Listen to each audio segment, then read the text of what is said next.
कल रात मैं शाम में आया था और हमारा पहला प्रोग्राम कसिया बाजार में था। रात के गुंडे वहां चले गए और हमारा टेंट बांधने वालों को पीटने का काम किया, फायरिंग किया, हमारे यूथ के जिलाध्यक्ष को पीट दिया।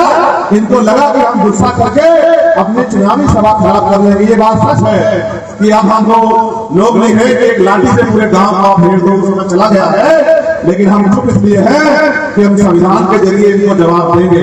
और अगर ज्यादा नहीं आए तो भारतीय जनता पार्टी के लोगों सुन लो, ईट का जवाब पत्थर से देना भी हम लोग जानते हैं। मेरी बात का याद रखना, कमजोर को बिल्कुल करना।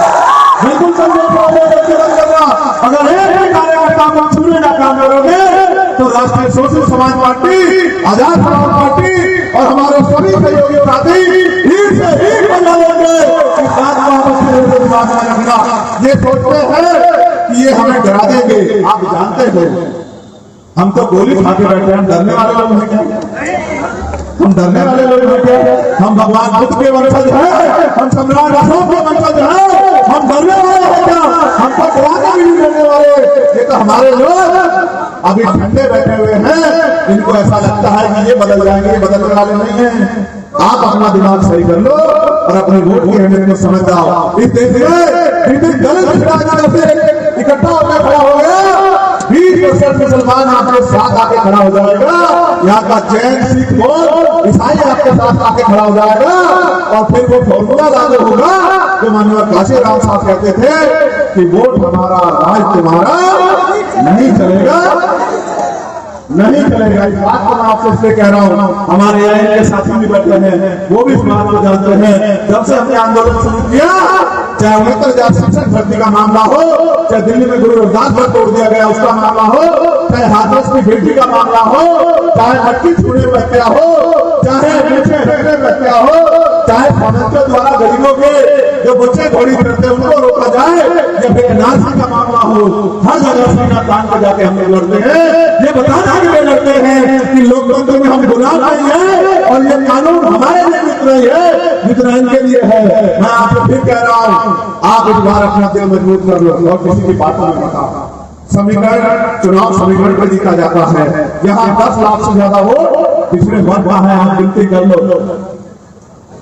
10 लाख से ज्यादा वोट और 3.5 लाख से ज्यादा वोट दलित समाज का है और लगभग 4 लाख वोट मुस्लिम समाज का है। हम 90% वोट में बैठे हैं और एमपी बन जाएगा वोट, तो ये तो बहुत बड़ी शर्म की बात होगी। ये तो कुशीनगर भगवान बुद्ध का परिनिर्वाण स्थल है। वो भगवान बुद्ध जिन्होंने सत्ता समानता बंधुत्व भाईचारे का रास्ता दिखाया, पूरी दुनिया में शांति का रास्ता दिखाया, वहां के लोगों को शांति के साथ साथ क्रांति की तैयारी भी करनी पड़ेगी, क्योंकि बिना क्रांति के परिवर्तन होने वाला नहीं है। और क्रांति वोट की ताकत से करनी है।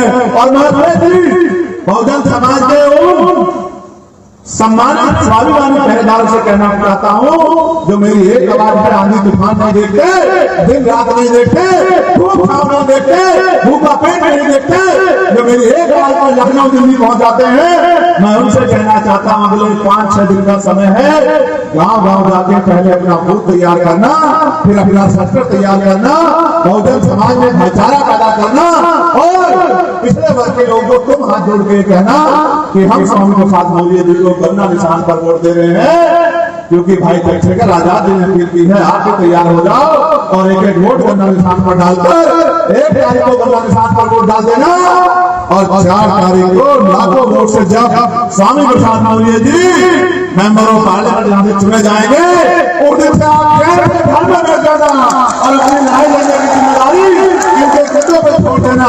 और बाकी आप ये जानते हैं, इनसे पहले नगीना से हम लोग आपकी मजबूत आवाज का इंतजाम करके आ चुके हैं और आपको ये भी पता होगा कि ना मैं भविष्यवाणी करता हूँ ना मैं ज्योतिष हूँ, लेकिन मैं आपकी मेहनत में गारंटी देता हूँ कि नगीना लोकसभा ये प्राइमरी स्कूल के हेडमास्टर का बेटा, ये किसान मजदूर का बेटा 1 लाख वोटों से जीत के आएगा। मेरी बात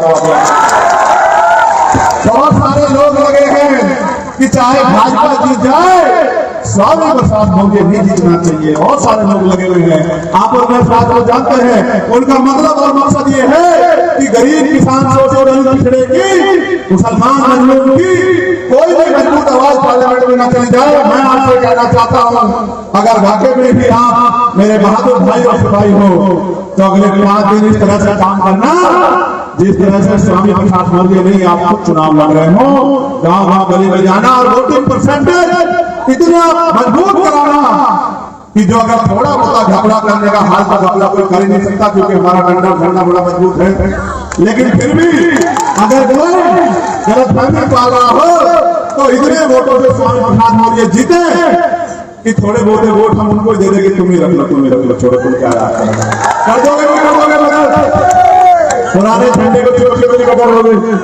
यहाँ बिजली का निशान तो नहीं खोलते रहोगे। यहाँ आपका निशान क्या, जरा जोर से बता दो, जोर से बताओ, जोर से बताओ। तो ये बताओ, गन्ना किसानों की समस्या भी हल हो जाएगी नहीं हो जाएगी? इस बार सबसे ज्यादा गन्ना कहाँ होता है? यहाँ होता है पश्चिम बंगाल, सबसे ज्यादा गन्ना होता है पश्चिम में। और गन्ना किसान के लिए और ये पश्चिम वाला आपसे मदद मांगने आया है कि मेरे भाइयों इस गन्ना किसान को इतना मजबूत कर देना कि ये मीठा मीठा लगे सबको और कड़वा कड़वा लगे आपके विरोधियों को, और ये आवाज ही मजबूत हो जाए कि पार्लियामेंट में जब जाके दहाड़े तो विरोधियों के सीने में तो सांप लौटे, लेकिन आपके दिल में ये मजबूती पैदा हो कि अब हमारी वोट सफल हो गई। इस बात पर गौर करो। क्या नहीं हो सकता? मैं भैया से कहूंगा कि वो यहाँ आ जाए। क्या नहीं हो सकता बताओ? क्या इंडस्ट्रियल एरिया लगा के आपके क्षेत्र में high school, inter, polytechnic, ITI, BTEC, MTech, MBA, MCA लोगों नौजवानों को रोजगार मिल सकता है, नहीं मिल सकता? बताओ। क्या उद्योग धंधे लगा के, उद्योग लगा के महिलाओं को घर पर रोजगार मिल सकता है, नहीं मिल सकता? बताओ। लेकिन ये जानते हैं सत्ता में बैठे लोग, अगर गरीब की जेब में पैसा आ गया तो 5 किलो राशन पे कोई वोट देने वाला इनको। लेकिन क्या आप लोग जानते हैं कि 5 किलो राशन कहां से आता है? मैं आपको बताता हूं कि अगर 1 रुपए का सामान आप खरीदते हो तो 28% टैक्स लगता है। यानी कि अगर 5,000 रुपए का सामान एक परिवार पूरे महीने में खरीदेगा तो 1400 रुपए का टैक्स आएगा, सरकार के खाते में जाएगा। 1400 रुपए आपसे लेके और 200 रुपए का राशन देके आपको बेवकूफ बनाने वाले लोगों से आपको सावधान।